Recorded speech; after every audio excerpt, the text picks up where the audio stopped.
Big boss Malayalam season 6 live അപ്ഡേറ്റ്സിലേക്ക് പോകാം. അതിനു മുന്നേ ചാനൽ സബ്സ്ക്രൈബ് ചെയ്യാത്തവർ ചാനൽ സബ്സ്ക്രൈബ് ചെയ്യുക. അതുപോലെ തന്നെ ലൈക്ക് ചെയ്യുക, ഷെയർ ചെയ്യുക, കമൻറ്റ് ചെയ്യുക. അപ്പോൾ വളരെ ഞെട്ടിക്കുന്നൊരു വീഡിയോ ആണ് ഇപ്പോൾ സോഷ്യൽ മീഡിയയിൽ പ്രചരിച്ചു കൊണ്ടിരിക്കുന്നത്. വേറെ ഒന്നുമല്ല, ലൈവിൽ സംഭവിച്ചതാണ്. ജാസ്മിന്, അതായത് നമ്മുടെ ജാസ്മിൻ, ക്യാപ്റ്റനാണുള്ള ജാസ്മിൻ, ഒരു ലെറ്റർ വരുന്നു.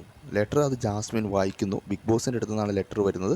ജാസ്മിൻ അത് കുറച്ച് നേരം അവിടെ നിന്ന് വായിക്കുന്നു. വായിച്ചു കഴിഞ്ഞതിന് ശേഷം ആ പേപ്പർ മെല്ലെ മടക്കിയിട്ട് കീശയിലിടുന്നു. അതായത് മറ്റേ മൈക്കിൻ്റെ അതിലേക്ക് ഇടുന്നു.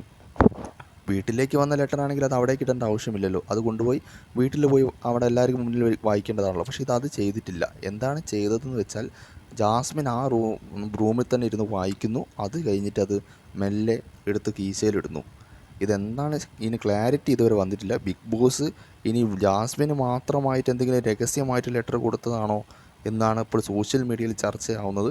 അങ്ങനെ കൊടുത്തതാണെങ്കിൽ, അവർക്ക് ജാസ്മിൻ എന്തെങ്കിലും അറിയിക്കാൻ വേണ്ടി കൊടുത്തതാണെങ്കിൽ, അവരല്ലേ ഇത് ലൈവെല്ലാം കട്ട് ചെയ്ത് എഡിറ്റ് ചെയ്തിടുന്നത്. അവർക്കിത് വേണമെങ്കിൽ ഒഴിവാക്കാമായിരുന്നല്ലോ. അല്ലെങ്കിൽ സീക്രട്ട് റൂമിൽ വന്ന് വിളിച്ചിരുത്തിയിട്ട് കൊടുത്താലും നമ്മളറിയാൻ പോകുന്നില്ല. അപ്പോൾ ഇതവർ എഡിറ്റ് ചെയ്ത് കളഞ്ഞിട്ടില്ല. അപ്പോൾ ഇത് ഇപ്പോൾ സോഷ്യൽ മീഡിയയിൽ ഫുള്ളായിട്ട് ഇതിപ്പോൾ പ്രചരിക്കുന്നുണ്ട്. ജാസ്മിനെ സഹായിക്കാൻ ബിഗ് ബോസ് ചെയ്തതാണ്, പുറത്തുള്ള കാര്യങ്ങൾ അറിയിക്കുകയാണ്, ഗെയിം കളിക്കാൻ സഹായിക്കുകയാണ് തുടങ്ങിയ ഒരുപാട് കാര്യങ്ങൾ ഇപ്പോൾ സോഷ്യൽ മീഡിയയിൽ പ്രചരിക്കുന്നുണ്ട്. ഇതിൻ്റെ സത്യാവസ്ഥ എന്താണ് എന്ന് ഇതുവരെ അറിയുവാൻ സാധിച്ചിട്ടില്ല.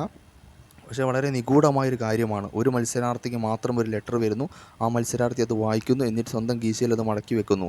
ഇതുവരെ കാണാത്ത പലതുമാണ് ഈ സീസണിൽ കാണുന്നത്. എന്താണ് ഇപ്പോൾ സംഭവിച്ചു കൊണ്ടിരിക്കുന്നതെന്ന് യാതൊന്നും മനസ്സിലാവുന്നില്ല. നിങ്ങളുടെ തോന്നുന്നത് എന്താണെന്ന് വെച്ചാൽ വീഡിയോയ്ക്ക് താഴെ ഒന്ന് കമൻറ്റ് ചെയ്ത് അഭിപ്രായം അറിയിക്കുക.